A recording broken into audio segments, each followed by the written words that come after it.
kalian udah biasa belajar tajwid dimanapun, di kelas, di sekolah, di TPA. Kalian mungkin udah biasa dengar istilah izhar, ikhfa, idgham. Tapi kalian udah pernah dengar belum tentang yang namanya naber? Kalau di tempat kalian belajar ngaji itu dibahas tentang naber, kalian beruntung banget. Karena naber ini termasuk sesuatu yang paling jarang banget dibahas di kelas tajwid atau di tempat-tempat belajar ngaji. Makanya kesalahan banyak banget di seputar umat kita sekarang nih. Orang udah ada yang udah terkenal bacaannya, udah ngajarin ngaji juga, tapi mereka nggak ngajarin naber. Dan banyak juga yang udah ada rekaman-rekaman murotalnya atau rekaman-rekaman dia ngimam sholat gitu kan. Tapi pas kita dengar bacaannya Al-Fatihahnya misalnya, di Al-Fatihah itu ada naber, tapi nabernya itu nggak ada sama sekali. Naber itu seolah jadi kayak hukum bacaan yang udah terlupakan gitu loh. Makanya sekarang kita bakal ngejelasin sama kalian naber, agar pembahasan naber ini terus jadi eksis di kalangan umat muslimin. Let's go! Jadi naber itu apa sih? Apa sih itu naber? Kalau izhar kan jelas, idgham jelas, ikhfa itu apa, iklab juga gimana gitu kan. Kalau naber itu apa? Naber apa nih? Naber baru denger nih di kuping kita nih apa nih naber? Naber kalau secara bahasa singkatnya ya, itu artinya mengangkat sesuatu di atas kebiasaannya. Misal nih kalian lihat kucing jantan sama kucing jantan berantem di jalan. Kucing jantan nih pengen kawinin si betina nih, tapi kucing jantan ini gak terima karena dia naksir juga sama kucing betina nih. Terus kucing gini kan, nah itu suara yang nah itu naber. Terus misal kalian nonton MotoGP nih, nonton F1, pas mobil datang, mobil F1 datang kan di sirkuit ke daerah kalian duduk, itu suara, nah itu naber. Kalian lagi ospek misalnya di kampus-kampus, terus si apa sih cutting apa bahasanya lah, orang-orang yang ngerjain kalian pada kayak, woi, push up yang bener. Nah pas dia ngomong, nah suara itu naber.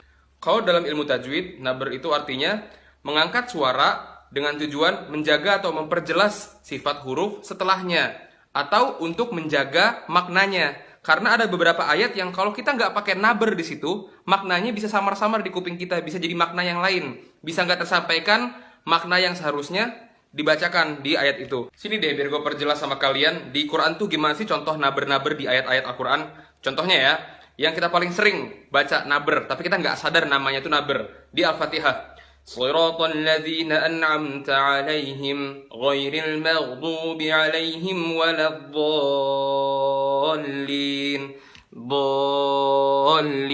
Di bagian olin, ngangkat sejenak itu namanya naber. Terus misalnya di surat Abasa, mata'an lakum wa li'an'amikum fa idza ja'atis sakhah.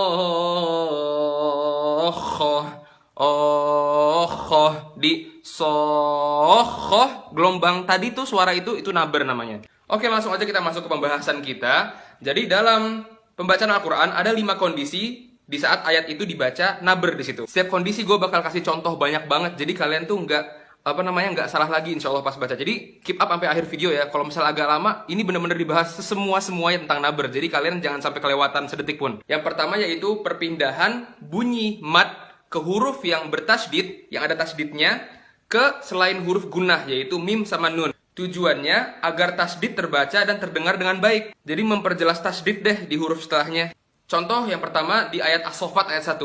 Was-saffati saffa, was-saffati saffa. Bukan was-saffati saffa. Kalau gitu kan nggak jelas. Ini setelah so yang panjang tuh yang ada matnya ya, itu fa-nya ada tasdid apa nggak ada tasdid? Kan nggak jelas kalau kita baca was-saffati saffa. Apa bedanya sama kalau nggak ada tasdidnya? Was-saffati saffa. Kan jadi nggak kedengeran tasdidnya, makanya kasih naber di situ. Wa batsa fiha min kulli dabbah.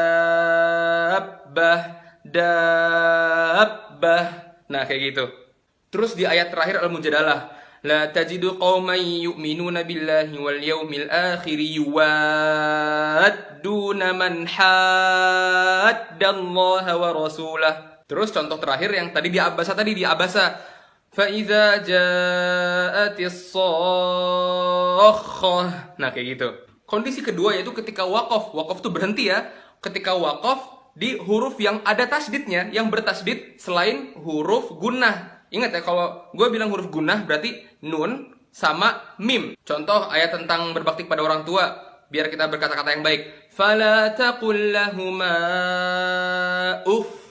Jadi salah kalau misalnya kalian baca fala taqul lahuma uff. Bedanya apa? Karena kan di fa-nya itu, di akhir potongan itu, fa-nya ada tasdidnya. Untuk memperjelas kalau itu ada tasdid, angkat suaranya. Fala taqul lahuma uff. Makanya orang banyak yang pertama-tama belum pernah belajar naber, habis itu dia udah nemuin irama yang enak nih buat ngaji. Bacalah surat Al-Isra. Fala taqul lahuma uff. Padahal harusnya ada nabernya, jadi nggak diperjelas tuh tasdid di huruf fa-nya. Makanya belajar dulu naber sebelum kalian masukin irama. Biar setelah kalian udah tahu tentang naber, irama kalian gak hancur karena mulai dari nol iramanya. Nah, habis itu di Al-Qiyamah nih, ini sering banget dibaca. Yaqulul insanu yawma idzin ainal mafar. Ainal mafar. Jadi di akhirnya itu kan ada tasdidnya, mafar. Kalian angkat suaranya. Yaqulul insanu yawma idzin ainal mafar. Mafar, bukan ainal mafar. Karena itu ada tasdidnya. Beda sama kayak ayat di Al-Qiyamah yang lain yang ro doang, ro sukun gak ada tasdidnya. Kayak kalla la wazar. Kalau wazar emang gak ada tasdidnya, makanya biasa aja. Tapi kalau ada tasdid kayak mafar, angkat suaranya. Terus kalau di surat Al-Qamar, wa kullu amrim mustaqir. Mustaqir. Nah gitu. Ada juga contoh di huruf lam. Fa illam yusibha wabilun fatol.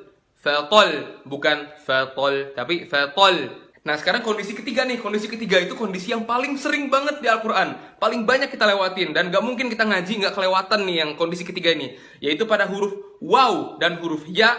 Yang bertasdid, yang diawali huruf apapun sebelumnya. Yang berharokat fathah, domah atau kasroh. Waw ya, yang sebelumnya ada fathah, domah atau kasroh. Di ayat kursi. Allahu la ilaha illa huwal hayyul qayyum. Hayyul qayyum. Bukan Allahu la ilaha illa huwal hayyul qayyum. Hayyul qayyum. Tapi hayyul qayyum.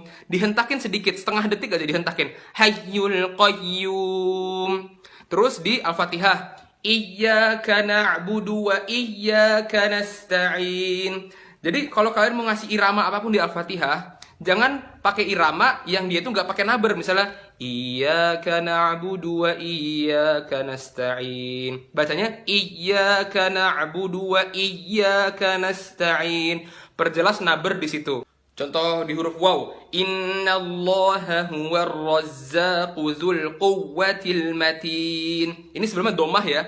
Dzul quwwatil matin, bukan dzul quwwatil matin. Enggak. Cara mempraktekkan tasdid di situ dzul quwwatil matin, dzul quwwatil matin. Faman tatawwa'a khairan fahuwa khairul lah. Tatawwa'a, bukan tatawwa'a, tapi tatawwa'a. Huwallazi yusawwirukum fil arham. Yusawwiru. Kondisi keempat juga banyak, yaitu ketika waqaf, berhenti di yang akhirnya itu huruf hamzah. Tahu ya hamzah ya? A. Huruf hamzah yang berada atau jatuh lokasi hamzah tersebut setelah bunyi mat. Tujuan untuk memperjelas hamzah tersebut.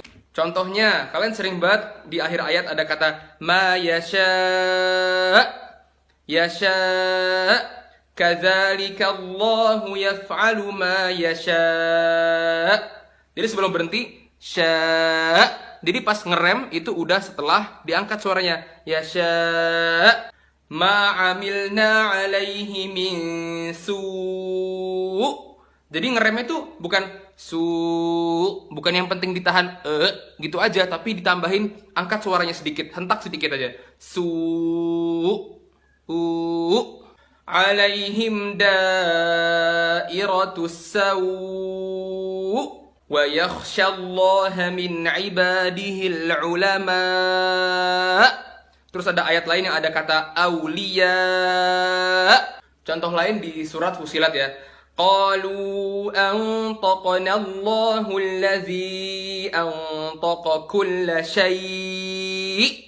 Nah, kalau ini lokasi terakhir terjadinya naber ya. Ini agak-agak sulit sih karena kita harus ngelihat arti juga dan kita harus paham juga tentang huruf ini, yaitu pada alif tasniyah. Alif tasniyah itu artinya alif yang menunjukkan kalau ini tuh untuk dua orang, bukan satu orang yang disebut di ayat tersebut. Alif tasniyah itu ketemu sama hamzah wasol agar terbedakan antara domir mufrad sama musanna, agar kita tahu ini tuh ayat yang diperjelas tuh untuk ada dua orang di situ pelakunya, bukan satu orang doang. Jadi tambahin naber di situ. Contoh di surat Yusuf, wastabaqal bab, wastabaqal bab, dua orang, wastabaqo, ada alif di situ. Jadi bukan wastabaqal bab. Bedanya apa kalau ada satu orang sama dua orang, kan nggak jelas, jadi tambahin naber di situ. Falamma zaqash syajarah kan dua orang, Adam sama Hawa, bukan zaqash syajarah Adam sendirian gitu kan, enggak, berdua. Falamma zaqash syajarata badat lahuma sawatuhuma wa qala alhamdulillahilladzi faddalana wa qala alhamdulillah, karena qala menunjukkan untuk dua orang bukan seorang doang. Itu aja bahasan untuk naber. Semoga kalian bisa praktekin ke sehari-hari karena banyak banget. Contohnya tadi yang huruf ya sama waw. Iyyaka na'budu wa iyyaka nasta'in. Setiap hari kan kita baca Al-Fatihah setiap hari. Terus juga di ma yasha yang ada hamzah di akhirnya setelah mat, itu juga sering banget. Wassalamualaikum warahmatullahi wabarakatuh.